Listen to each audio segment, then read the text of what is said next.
Kitchen ഏരിയയിൽ നിന്ന് shout ചെയ്യുമ്പോഴും സംസാരിക്കുമ്പോഴും അവിടെ കൂടുതലായിട്ടും തുപ്പലം തെറിക്കുന്നുണ്ട് എന്ന് വീട്ടുകാർ ക്യാപ്റ്റൻ്റെ അടുത്ത് കംപ്ലയിൻറ്റ് ചെയ്തു. ബിന്നിയാണ് പറഞ്ഞത്, അനീഷിനെ ഉദ്ദേശിച്ചുകൊണ്ടാണ് പറഞ്ഞത്. അനീഷ് അവിടെ സംസാരിക്കുമ്പോൾ ഉണ്ടാക്കുന്ന ഭക്ഷണത്തിൻ്റെ അകത്തേക്ക് തുപ്പലം തെറിക്കുന്നുണ്ട് എന്ന് ബിന്നി ഷാനവാസിൻ്റെ അടുത്ത് പറയുന്നു. ഷാനവാസ് അത് നേരെ കിച്ചണിലേക്ക് എന്ന് അനീഷിൻ്റെ അടുത്ത് പറയുന്നു.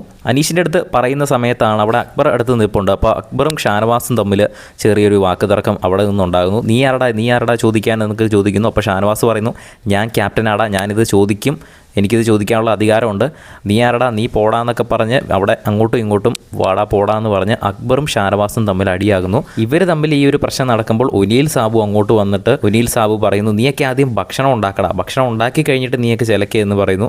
അപ്പോഴാണ് അക്ബറിന് അത് ഇഷ്ടപ്പെടാതെ അക്ബർ ഒനീലും തമ്മിൽ ചെറിയൊരു പ്രശ്നമുണ്ടായി. അതിൻ്റെ ഇടയ്ക്ക് അക്ബർ ഒനീലിനെ ചെറിയൊരു തെറി വിളിക്കുന്നുണ്ട്. മാകൂട്ടിയുള്ള തെറിയാണ് വിളിച്ചത്. ഇത് കേട്ട ഉടനെ ഒനീൽ ക്യാമറയിൽ നോക്കി ബിഗ് ബോസിൻ്റെ അടുത്ത് കംപ്ലയിൻറ്റ് ചെയ്തിട്ടുണ്ട്. ബിഗ് ബോസ് ഇവൻ എന്നെ ഇങ്ങനെ തെറി വിളിച്ചിട്ടുണ്ട്, ഇതിൻ്റെ പേരിൽ അക്ബറിനെ ബിഗ് ബോസ് വീട്ടിൽ നിന്നും പുറത്താക്കണമെന്നൊക്കെ ഒനീൽ ബിഗ് ബോസിൻ്റെ അടുത്ത് പറയുന്നുണ്ട്. ബിഗ് ബോസിൻ്റെ കൂടുതൽ ലൈവ് അപ്ഡേറ്റുമായിട്ട് വീണ്ടും വരാം.